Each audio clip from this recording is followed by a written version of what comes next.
Well, it's great to be able to share with you something more about prayer. Prayer is really friendship with God.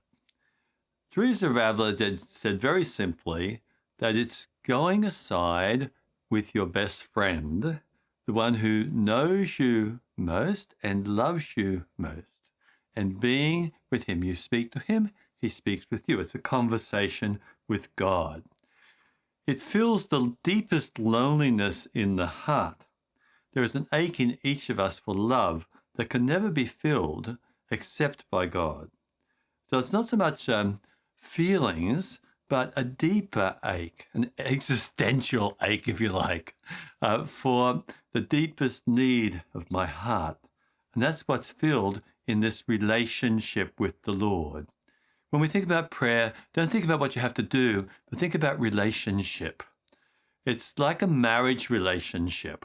In a marriage relationship, there can be many things that the couple are doing. It can be very task-oriented, looking after the kids and all that sort of thing, but they may not have time of intimacy with one another. And so the relationship suffers as a result, if it's just a performance relationship. But our relationship with the Lord needs to have those moments of closeness, of intimacy, that can only be established by going aside with the Lord by yourself in that intimacy of opening your heart to him and allowing him to share his heart with you. That's what Jesus said. He said to his apostles, and he says to us, I do not call you servants anymore, because a servant just doesn't know his master's business. But I call you friends, because I've disclosed to you everything I know of my Father's heart. So it's the purpose of the Lord to disclose to us, to reveal to us the Father's heart, the secrets that he has, that he wants to share with us in our prayer time.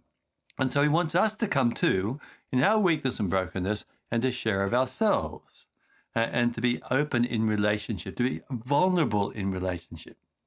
So that's the beautiful gift. When Jesus was in the house with Martha and Mary, remember, he'd come, and Martha was very intent upon hospitality. That was her gift. She's out in the kitchen banging away with the pots and pans and making a fuss. And then she gets a bit disturbed because Mary is just simply sitting at the feet of Jesus, absorbing his presence.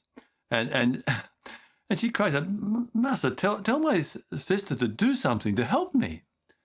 And Jesus says, oh, Martha, Martha, you worry and fret about many things, but there's only one that's really needed. There's only one that's really necessary. And Mary has chosen the better part. What's he mean? He means the relationship.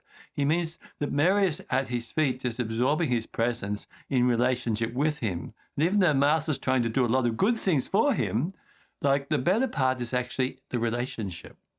And so it is with us too. We can be doing many good things for God in our service of one kind or another, but do we draw aside and just enjoy the relationship?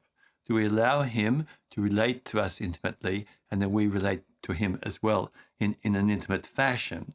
Because friendship is sheer gift, isn't it? It's not achieved by productivity. You can't earn it. But Jesus has told us that he who is nearest to the Father's heart for all eternity, now become flesh, one with us. He wants to share that heart of the Father with us. That's a beautiful gift that he offers to us. He offers it to you. He's offered it to me. Every human person is built for this purpose, to come into communion with God, heart-to-heart relationship.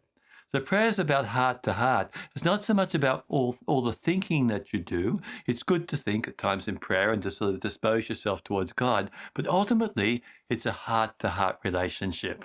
And that's what the Lord wants to bring you into, where your heart gets opened up more in love for him. So Teresa of Avila simply says, do whatever increases your love. Do whatever increases your love in prayer. So if it increases your love to sort of think about a particular passage in Scripture and meditate upon it, and then you sort of feel a deep love for Jesus, that's great. Whatever increases your love. If it increases your love to kneel down for the Blessed Sacrament and just be there in intense adoration, that will do it. Whatever increases your love, because it's a relationship of love.